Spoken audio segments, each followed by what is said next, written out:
So the best time to work on something like this would be early in the morning.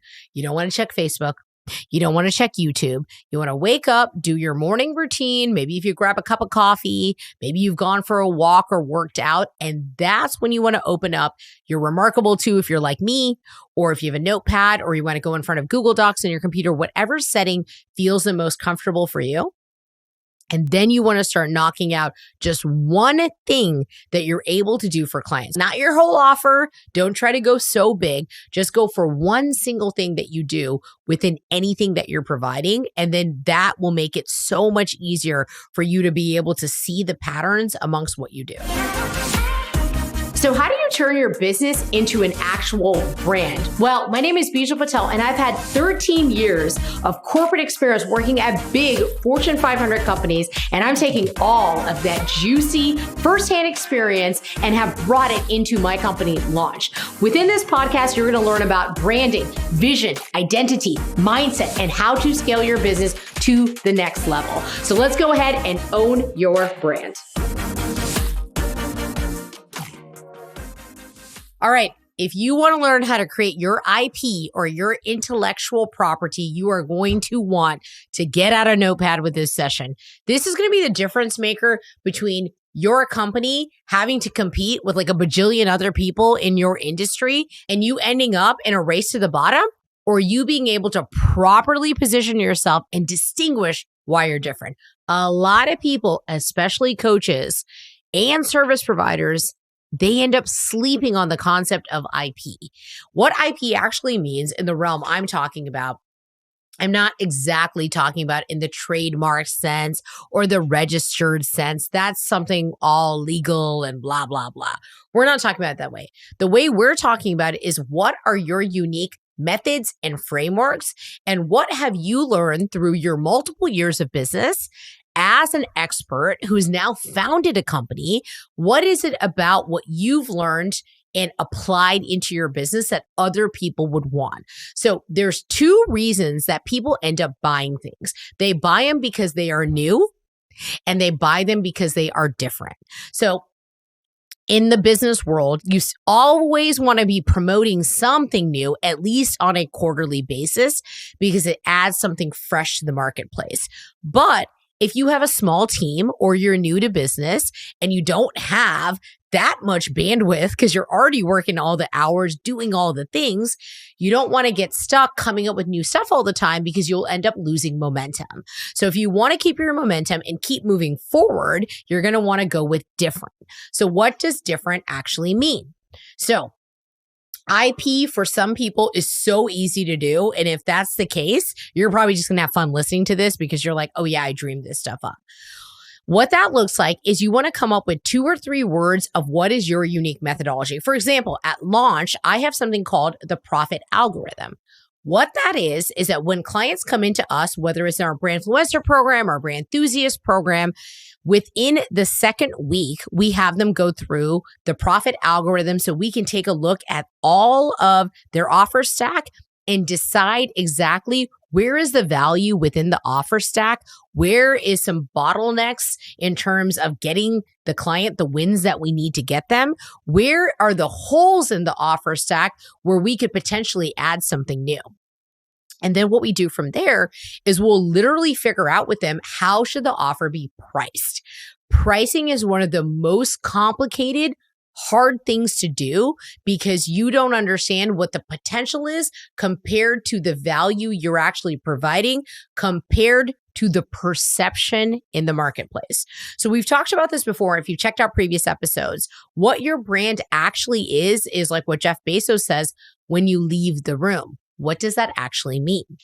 That means your brand is in the mind of the customer, prospect, client, anybody who interfaces with you.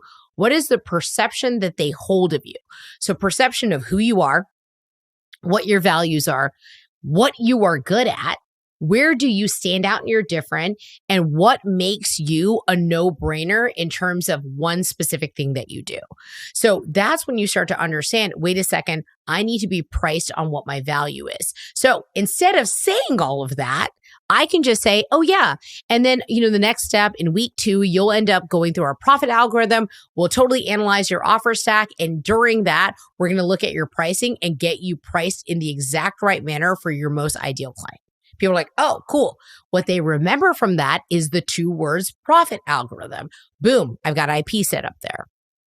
So what happens when you're thinking about this for yourself is you're naturally doing this when you're helping people go through things. What you're looking for is patterns. What are the patterns associated with whether you're a service provider and you're an agency? Let's say you're a marketing agency and you're constantly coming up with campaign ideas and you're thinking about the copywriting. What are the hooks that need to happen for the funnel? You still have some type of process. The easiest way to do this is to be able to loosely write out in the form of an outline. What is the process that you take people through? And the easiest way for the next step from here is as you look at each of the outlines, let's say Roman numeral 1, Roman numeral 2, 3, 4, 5, etc., is name what each step looks like. Once you name what each step looks like, you then can go to the very top and you can come up with a 2 to 3 word name for what are we going to call this. Boom. Now you have IP. Another way to look at this is how do you help people go from A to Z? How do you take them from one point when they walk in with you as a client to the end destination they want to go to? And so when you map out what those steps look like, A to D, D to G, G to L, and L to Z, let's say, you can literally come up with one word that describes the first phase, and then the second phase, and the third phase, and the fourth phase. And now you have IP that's easy to remember. So you can suddenly systematize this really complex thing that you've developed over the years into 4 simple words that end up making a framework. So I have so many ideas about what this could be, but we help develop this with our clients all the time. So I don't want to give away their IP. I'm just going to give you a really large framework that you can then know exactly what to do to be able to figure that out for yourself. So when it comes to being able to do this, this is what I would categorize in the deep work category. Your brain needs to be able to be creative. So the best time to work on something like this would be early in the morning. You don't want to check Facebook. You don't want to check YouTube. You want to wake up, do your morning routine. Maybe if you grab a cup of coffee, maybe you've gone for a walk or worked out. And that's when you want to open up your Remarkable 2 if you're like me, or if you have a notepad, or you want to go in front of Google Docs on your computer, whatever setting feels the most comfortable for you. And then you want to start knocking out just one thing that you're able to do for clients, not your whole offer. Don't try to go so big. Just go for one single thing that you do within anything that you're providing. And then that will make it so much easier for you to be able to see the patterns amongst what you do. Hey, so quick pause. Have you gotten a big piece of value from any of the episodes so far? If you have, I would absolutely love if you could share this with someone else you think could benefit from this. A principle of mine is to give it forward because that like energy creates more like energy and it'll all come back to you in the form of karma. So just want to say thanks again for listening and let's get back to the show.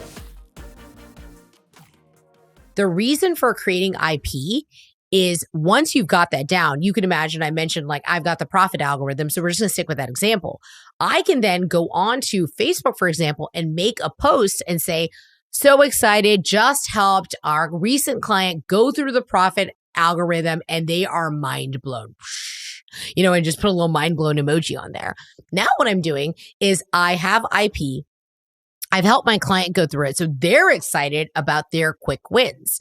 When you have a client enroll in a program, you want to think about the minute they come in and they pay you for something, the time is ticking down to when they want to get value. How can we get them that quickest win? So we do that through having these established IP and procedures and methodology and frameworks in place. But from there, what happens is now that I've shared it on social media, I'm now marketing it and communicating it to prospects and the audience that is watching me. Hey, you could do this too. Aren't you curious about what the profit algorithm is? Does that sound like something that you would want to walk through because you need that in your business right now and you have no idea what to do next? You've done your offer, you've sold it for a while potentially, but now it's time for to refresh it or upgrade it or to dial it in and you have no clue what to do. And so that's going to cause that person to shoot me a DM or even just write a comment on there that allows me to then reach out to them and say, hey, did you need any help with that? I saw that you made that comment. How are things going with your business right now? It opens up the conversation and it's a gateway to the next thing. Let me give another example of our IP so it can really start to dimensionalize for what you can do. So we have what I call the trifecta of branding. The trifecta of branding really pulls together really complex topics into one single thing. And this is the idea that a personal brand meets a business brand that meets a product brand. And I use a triangle literally to like help diagram it. So to use an example, this would be equivalent of Elon Musk being a personal brand, Tesla being one of his business brands, and let's say the Tesla Model S being a product that's there. So when people can dimensionalize, oh, that's how you take a personal brand, a business brand, and a product brand and bring them together, people can understand, how does this apply to me? Where does my personal brand fit in with my business brand and what products am I actually selling? And then in the middle of that diagram, I literally point to the middle and say positioning. So the positioning is at the center point of that triangle. So that's an example. What happens is when I'm giving a talk or I'm about to give a workshop coming up here on content conversion, when I mention the trifecta of branding, I illustrate the point with my graphic. I then explain what it looks like in terms of different examples like Elon Musk or Steve Jobs. I then invite people to go ahead and write their own version out. What happens is when we're talking later, after the speaking engagement is done or the workshop is done, people can remember and say, oh, one of my favorite parts was that trifecta of branding that you taught. That just whoosh. Now I can see how that applies to me. So when you name things with your intellectual property and make them uniquely yours, the people that you're sharing it with know how to communicate back to you the actual value they received. And so if they know how to connect back with you on what they got from you, guess what's going to happen next? They're going to want to inquire about, how can I work with you? What can I jump in? Are you having any master classes come up? Do you have any courses? Do you have a program? Can I come to your next event? They're going to ask you those kind of things. So I've used a lot of these different frameworks to help people understand complex ideas. Like one of the other things that we do, and we have IP for, is around using your empowered voice. So I teach on this and it's absolutely amazing. It literally, the slide is so simple. That's the part that's so cool about Develop Your IP. It's eating the complexity. And when you eat the complexity for people, their brains don't have to work as hard so they can tune into what you're saying. So they take the next action step. How often, if you're like me, have you gone to an event, you have a bajillion notes, but you can't process all of the amazing information that you got? The reason for that is simply that our brains can't take it. We can't handle learning that much information because we don't truly learn the information until we actually apply it. You must apply the information and then it actually turns into knowledge and then you end up owning it. So when you have something like the empowered voice framework that I'm talking about, and it's a visual and it's super clean, people's minds can absorb that and connect that and remember the picture and say, okay, cool, I'm going to do that later. That really resonated with me. So we're not just doing intellectual property or frameworks and methodologies and spending all this time naming it for no reason. Like I promised you at the beginning of this podcast series that I will never teach anything on branding if it does not affect your top line revenue or your bottom line profits. So I invite you to take 20 minutes, no more. Take out a sheet of paper and pick one single process, phase, or point A to point B that you deliver to clients, students, patients, whoever you serve, and just start jotting down what is the start of your IP. I can't wait to hear from you. If this helps you at all, please leave us a review and tell me, what did you do your IP on? That would be so exciting to hear.